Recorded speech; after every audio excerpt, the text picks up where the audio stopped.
নমস্কাৰ আপোনালোক সকলোকে পুনৰবাৰ স্বাগতম নজমাই মছজিদ বন্ধুসকল পলকতে চামক আজি সন্ধিয়াৰ 7টা গুৰুত্বপূৰ্ণ খবৰ। প্ৰথমটো খবৰ নিৰ্বাচনক লৈ ডাঙৰ খবৰ। কাইলৈ ঘোষণা কৰা হ'ব 2024 লোকসভা নিৰ্বাচনৰ দিন আৰু সময়সূচী। বিয়লি 3 বজাত সংবাদমেল সম্বোধন কৰি নিৰ্বাচন আয়োগে ঘোষণা কৰিব নিৰ্বাচনৰ দিন। আজি এই ডাঙৰ ঘোষণা কৰিছে ভাৰতীয় নিৰ্বাচন আয়োগে। পৰৱৰ্তী খবৰ নিৰ্বাচনৰ পূৰ্বে দেশবাসীলৈ ভাল খবৰ। দাম কমিল পেট্ৰল ডিজেলৰ। প্ৰতি লিটাৰ পেট্ৰল ডিজেলত 2 টকাকৈ দাম কমিছে। আজি পুৱা 6 বজাৰ পৰা দেশত কাৰ্যকৰী হৈছে এই নতুন নিৰিখ। পৰৱৰ্তী খবৰ হিমন্ত বিশ্ব শৰ্মাৰ বাবে 15-20 লাখ হিন্দু বাংলাদেশীয়ে ভাৰতত নাগৰিকত্ব পাব। দিল্লীৰ দাগ হিমন্ত বিশ্ব শৰ্মাই পদত্যাগ কৰক। দিল্লীৰ কথা মতে উঠা বহা কৰে হিমন্ত বিশ্ব শৰ্মাই। দিল্লীৰ দালাল মুখ্যমন্ত্ৰী হিমন্ত বিশ্ব শৰ্মা। কাৰ বিৰুদ্ধে পুনৰ ৰাজপথত আন্দোলনত নামি এই মন্তব্য বিধায়ক অখিল গগৈ। কাৰ বিৰুদ্ধে পুনৰ ৰাজপথত নামিল বিধায়ক অখিল গগৈ। শিৱসাগৰত অখিল গগৈৰ নেতৃত্বত কা বিৰোধী প্ৰতিবাদ। অসমৰ মুখ্যমন্ত্ৰী হিমন্ত বিশ্ব শৰ্মা দিল্লীৰ দাগ এই মন্তব্য অখিল গগৈ। অখিল গগৈয়ে লগতে কয় যে দিল্লীৰ দাগ হিমন্ত বিশ্ব শৰ্মাই কেতিয়া পদত্যাগ কৰিব নোৱাৰে। দাসে সদায়ে প্ৰভুৰ কথা মতে চলে। পদত্যাগ কৰাৰ সাহস নাই হিমন্ত বিশ্ব শৰ্মাৰ। হিমন্ত বিশ্ব শৰ্মাই অসমীয়া জাতিক নিৰাপত্তা দিয়াত ব্যৰ্থ হৈছে। হিমন্ত বিশ্ব শৰ্মাৰ বাবেই 15-20 লাখ হিন্দু বাংলাদেশীয়ে নাগৰিকত্ব পাব। ভৱিষ্যতে 1,70 লাখ হিন্দু বাংলাদেশীৰ বাবে নতুনকৈ দুৱাৰ মুকলি হৈ যাব। 2024 লোকসভা নিৰ্বাচনত কাৰ বিৰুদ্ধে প্ৰতিবাদ কৰি বিজেপিৰ বিৰুদ্ধে ভোট দিয়ক। ৰাইজক এই আহ্বান জনাই বিধায়ক অখিল গগৈয়ে। আৰু বিৰোধীৰ চৰকাৰ হ'লে কা বাতিল কৰা হ'ব এই মন্তব্য কৰে অখিল গগৈয়ে। অখিল গগৈয়ে লগতে কয় যে অসমীয়া জাতিয়ে কোনোদিনে কা নামানে। বন্ধুসকল তাৰপিছত 4 নম্বৰ খবৰটো জনোৱাৰ আগতে আপোনালৈ এটা সৰু ৰিকুৱেষ্ট, যদি তেওঁলোকে এইটো ভিডিঅ'ত লাইক কৰা নাই তেন্তে প্লিজ এটা লাইক কৰি দিয়ক। আৰু এনেকুৱা ধৰণৰ নতুন নতুন ভিডিঅ' পাবলৈ চেনেলটো ছাবস্ক্ৰাইব কৰি কাষত থকা বেল আইকনটো প্ৰেছ কৰি ৰাখক। পৰৱৰ্তী খবৰ গুৱাহাটীত পুনৰ ভয়ংকৰ ঘটনা। গুৱাহাটী মহানগৰীত পুনৰ উদ্ধাৰ হৈছে এগৰাকী যুৱতীৰ মৃতদেহ। ঘটনা সন্দৰ্ভত গ্ৰেপ্তাৰ কৰা হৈছে যুৱতীগৰাকীৰ প্ৰেমিকক। গুৱাহাটী মহানগৰীত সংঘটিত হৈছে আন এক চাঞ্চল্যকৰ ঘটনা। শুকুৰবাৰে খ্ৰীষ্টান বস্তিৰ এটা ভাড়াঘৰৰ পৰা উদ্ধাৰ হৈছে এগৰাকী যুৱতীৰ মৃতদেহ। মৃত যুৱতীগৰাকী তৃষ্ণা কাকতি বুলি চিনাক্ত কৰা হৈছে। জানিব পৰা মতে প্ৰেমিকৰ সৈতে একেলগে ভাড়াঘৰত বাস কৰিছিল এই যুৱতীগৰাকীয়ে। আৰু ইতিমধ্যে দিছপুৰ আৰক্ষীয়ে গ্ৰেপ্তাৰ কৰিছে প্ৰেমিক বিষ্ণুক। কি কাৰণ আৰু কেনেকৈ মৃত্যু হ'ল যুৱতীগৰাকীৰ এতিয়ালৈকে জানিব পৰা হোৱা নাই। আৰক্ষীয়ে মৃতদেহ মৰণোত্তৰ পৰীক্ষাৰ বাবে প্ৰেৰণ কৰিছে। মৰণোত্তৰ পৰীক্ষাৰ পাছতে পোহৰলৈ আহিব মৃত্যুৰ প্ৰকৃত কাৰণ। ঘটনা সন্দৰ্ভত আৰক্ষীয়ে তদন্ত অব্যাহত ৰাখিছে। পৰৱৰ্তী খবৰ ৰাজ্য চলাবলৈ ধন নাই হিমন্ত বিশ্ব শৰ্মা চৰকাৰৰ। পুনৰ ঋণ ল'ব ৰাজ্য চৰকাৰে। অহা 19 মাৰ্চত পুনৰ ল'ব 1000 কোটি টকাৰ ঋণ। আৰু ইতিমধ্যে এই সন্দৰ্ভত জাননী প্ৰকাশ কৰিছে অসম চৰকাৰে।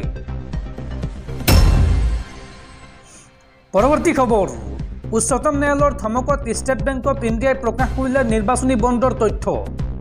আৰু এই তথ্য অনুসৰি ডাঙৰ ব্যৱসায়ী নহয়, এই 10টা কোম্পানীয়ে ক্ৰয় কৰিছিল সৰ্বাধিক নিৰ্বাচনী বণ্ড। ECI অৰ্থাৎ ভাৰতীয় নিৰ্বাচন আয়োগে নিজৰ ৱেবছাইটত প্ৰকাশ কৰিছে নিৰ্বাচনী বণ্ডৰ তথ্য। সৰ্বোচ্চ ন্যায়ালয়ৰ নিৰ্দেশৰ পিছতে স্পষ্ট হৈ পৰিছে কোনে কিমান নিৰ্বাচনী বণ্ড ক্ৰয় কৰিছিল। লক্ষণীয় দিশটো হ'ল যে এই তালিকাত বণ্ডৰ আটাইতকৈ ডাঙৰ ক্ৰেতা দেশৰ বিখ্যাত কোম্পানী বা ব্যৱসায়ী নহয়। ইয়াৰ উপৰি ব্যক্তিগত পৰ্যায়তো বহু বণ্ড ক্ৰয় কৰা হৈছে। ইয়াৰ জৰিয়তে অনুদান লাভ কৰা দলসমূহৰ ভিতৰত ভাৰতীয় জনতা পাৰ্টি প্ৰথম পৰ্যায়ত, দ্বিতীয় পৰ্যায়ত আছে কংগ্ৰেছ আৰু তাৰ পিছত তৃণমূল কংগ্ৰেছকে ধৰি বহুকেইটা ৰাজনৈতিক দল আছে। এই তালিকাৰ শীৰ্ষত আছে পূৰ্বতে মাৰ্চিন লটাৰী এজেন্সিজ লিমিটেড নামেৰে পৰিচিত future gaming and hotel services নামৰ কোম্পানীটো। ইয়াৰ বিৰুদ্ধে 2022 চনত ইডিয়ে তদন্ত চলাইছিল। দুটা বেলেগ বেলেগ কোম্পানীৰ জৰিয়তে 1350 কোটি টকাৰ নিৰ্বাচনী বণ্ড ক্ৰয় কৰিছিল এই কোম্পানীটোৱে। এই তালিকাৰ দ্বিতীয় স্থানত আছে Megha engineering and infrastructure limited. এই কোম্পানীটোৱে 966 কোটি টকাৰ বণ্ড ক্ৰয় কৰিছিল। আৰু তৃতীয় স্থানত থকা কুইক ছাপ্লাই চেইন প্ৰাইভেট লিমিটেডে 410 কোটি টকাৰ নিৰ্বাচনী বণ্ড ক্ৰয় কৰিছিল। 400 কোটি টকাৰ বণ্ড ক্ৰয় কৰা বেদান্তা লিমিটেড চতুৰ্থ স্থানত আছে। আনহাতে পঞ্চম স্থানত আছে হালদিয়া এনাৰ্জি লিমিটেড। এই কোম্পানীটোৱে 377 কোটি টকাৰ নিৰ্বাচনী বণ্ড ক্ৰয় কৰিছিল। নিৰ্বাচনী বণ্ড ক্ৰয় কৰা শীৰ্ষ 10ৰ তালিকা চাওঁ আহক। Future gaming and hotel services কোম্পানীয়ে 1350 কোটি টকাৰ নিৰ্বাচনী বণ্ড ক্ৰয় কৰিছিল। মেঘা ইঞ্জিনিয়াৰিং এণ্ড ইনফ্ৰাষ্ট্ৰাকচাৰ লিমিটেডে 966 কোটি টকাৰ নিৰ্বাচনী বণ্ড ক্ৰয় কৰিছিল। কুইক ছাপ্লাই চেইনে 410 কোটি টকাৰ নিৰ্বাচনী বণ্ড ক্ৰয় কৰিছিল। বেদান্তা লিমিটেডে 400 কোটি টকাৰ, হালদিয়া এনাৰ্জি লিমিটেডে 377 কোটি টকাৰ, ভাৰতীয় গোটে 247 কোটি টকাৰ, এছএল মাইনিং এণ্ড ইণ্ডাষ্ট্ৰিজে 224 কোটি টকা, western UP power transmission company লিমিটেডে 220 কোটি টকাৰ নিৰ্বাচনী বণ্ড ক্ৰয় কৰিছিল। আৰু লগতে কেভান্টাৰ ফুডমাৰ্ক ইনফ্ৰা লিমিটেডে 195 কোটি টকাৰ নিৰ্বাচনী বণ্ড ক্ৰয় কৰিছিল। আৰু মদনলাল লিমিটেডে 185 কোটি টকাৰ নিৰ্বাচনী বণ্ড ক্ৰয় কৰিছিল।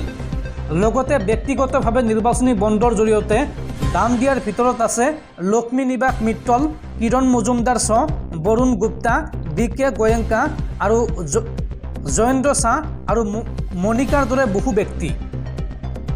নিৰ্বাচনী বণ্ডৰ জৰিয়তে অনুদান লাভ কৰা সকলৰ ভিতৰত আছে প্ৰথমতে আছে বিজেপি দল, তাৰ পিছত আছে Congress, AIADMK, BRS, Shiv Sena, TDP, YSR Congress, DMK, JDS, NCP, তৃণমূল Congress, JDU, Aam Aadmi party, RJD, Samajwadi party, Jammu Kashmir national conference, BJD, Goa forward পাৰ্টিৰ লগতে আন বহুতো ৰাজনৈতিক দলে এই নিৰ্বাচনী বণ্ডৰ ধন লাভ কৰিছে। পৰৱৰ্তী খবৰ, বিলাসীপাৰাৰ মালগাঁও কৈমাৰী থোকাবহ ঘটনা। ইটা ভাটাৰ গাৰ্ডৱাল খহি মহিলাসহ 3গৰাকী শ্ৰমিকৰ মৃত্যু হৈছে।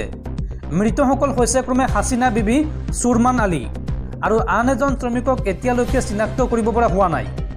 হঠাৎ কিয় এই ভয়ংকৰ ঘটনা সংঘটিত হ'ল, এই সমগ্ৰ ঘটনা বৰ্তমান ৰহস্যৰ আৱৰ্তত সোমাই পৰিছে। পৰৱৰ্তী খবৰ, বিজেপিৰ পাছত এইবাৰ কংগ্ৰেছৰ 5টা গেৰাণ্টি। দেশৰ কোটি কোটি মহিলাই বছৰি লাভ কৰিব 1 লাখকৈ টকা।